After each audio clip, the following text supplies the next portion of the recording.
Freelancer sobuz.com এর পক্ষ থেকে আমি মোহাম্মদ সবুজ ইসলাম। আজকের এই টিউটোরিয়ালে আপনাকে স্বাগতম। তো HTML এর এই পার্টে আমরা কথা বলবো ফন্ট নিয়ে।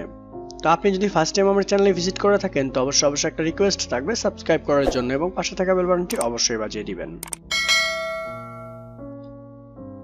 ফন্ট ট্যাগ ব্যবহার করে ওয়েবসাইটের টেক্সটের স্টাইল, সাইজ এবং কালার যোগ করা হয়। সাইজ, কালার এবং ফেস অ্যাট্রিবিউট ব্যবহার করে আপনি ফন্টকে কাস্টমাইজ করতে পারি।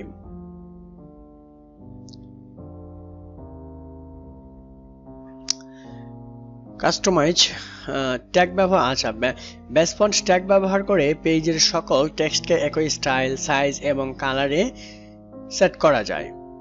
ফন্ট এবং বেস ফন্ট ট্যাগ ব্যবহার না করে CSS ব্যবহার করা উচিত। যেহেতু আমরা CSS শিখব সেক্ষেত্রে CSS ইউজ করাটাই বেস্ট। ফন্টের আকার এবং সাইজ।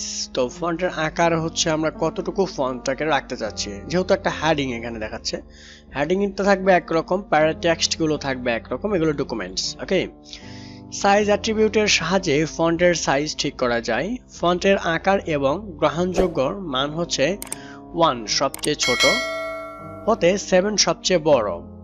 ফন্ট এর ডিফল্ট আকার হচ্ছে 3। এগুলো মনে রাখতে হবে যদিও বা কোনোদিন কেউ কোশ্চেন করে। তাহলে আমরা একটু দেখে আসি এক্সাম্পল এখানে যেহেতু আছে, তো আমরা এক্সাম্পলটা দেখব। তো সেখান থেকে আমরা একটা ফাইল ক্রিয়েট করব। সিম্পলি HTML ফাইল নাম্বার একটা ক্রিয়েট করা আছে 5, এটাকে আমরা ওপেন করব সাবলাইম টেক্সট এডিটরে। That's it. ওকে, সো আমাদের যে বেসিক যে ইনফরমেশনগুলো লিখতে হয় সেগুলো টাইপ করে নিব। এন্ড দেন এখানে আমি যদি সিম্পলি টেক্সট দ্বারাও কোনো একটা টেক্সট এখানে লিখি, দেখুন আমি একটা সিম্পলি বাংলা টেক্সট এখানে কপি করতেছি। সিম্পলি এটাকে আমি কপি করে নিলাম, নিয়ে জাস্ট আমি যদি এখানে পি ট্যাগ দিয়ে এর ভিতরে পেস্ট করে দিই, সরি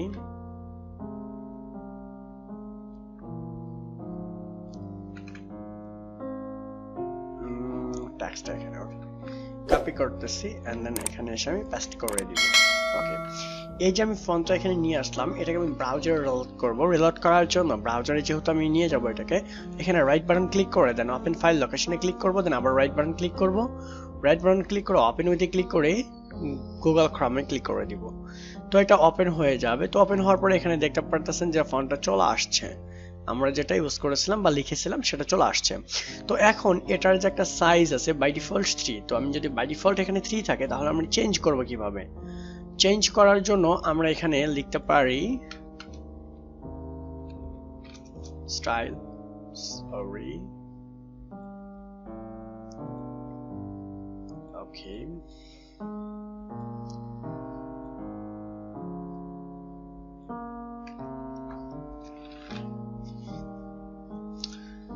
আমরা এখানে হেডারের উপরে যেহেতু CSS অ্যাড করব সেক্ষেত্রে আমরা এখানে স্টাইল লিখব, STYL স্টাইল, সরি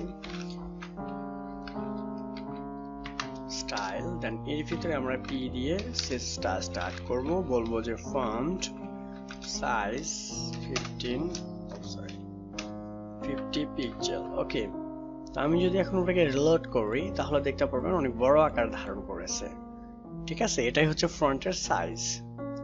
তো ফন্টের সাইজ আপনি যে কোনো ভাবে চেঞ্জ করে নিতে পারবেন। তো এখানে ফন্ট সাইজ আপনার রিকোয়ারমেন্ট অনুসারেও আপনি এটাকে কাজে লাগাইতে পারবেন। আপনি যদি এখানে সিম্পল ভাবেও লিখেন যে ফন্ট সাইজ হবে এত, তাও চলে আসবে। এবং আমরা এর পরে দেখতেছি তো ফন্টের রং বা কালার কিভাবে ইউজ করা হয়। এখানে আমি একটা এক্সাম্পল রেখেছিলাম, তো আমি কালার দেখাচ্ছি। তো আমি ফন্টের কালার এখানে চেঞ্জ করব, যেহেতু একটা পি ট্যাগের ভিতরে আছে, এটা পি ট্যাগের CSS আমরা লিখতেছিলাম। তো এখানে আমি কালার দিব,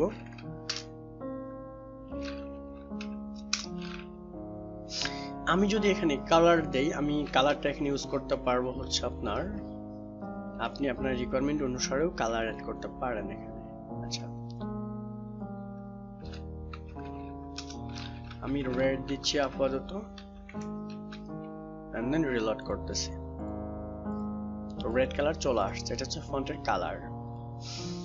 ওকে, ফন্ট ফেজের ক্ষেত্রে সতর্ক হওয়া উচিত, কারণ আপনার সিস্টেমে নির্ধারিত ফন্টটি ইনস্টল দেওয়া না থাকলে আপনি ওই ফন্টটি দেখতে পারবেন না এবং তার পরিবর্তে ডিফল্ট হিসেবে এই ফন্টটি দেখাবে।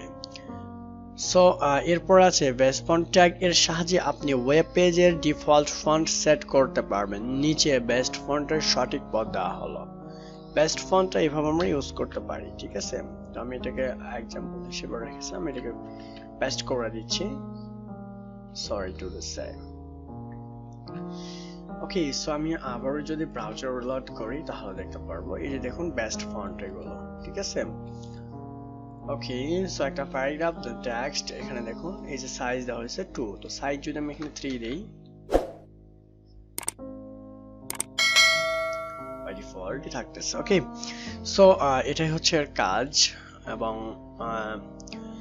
শেষ বলতে চাই, ফন্টের বেস্ট ফন্ট ব্যবহার না করে সিএসএস এ আমরা এগুলো দেখব, কারণ এগুলো এভাবে হয় না আসলে আদৌ। আমরা সিএসএস এর font colour, text colour, heading সবকিছুই আমরা দেখব, ঠিক আছে।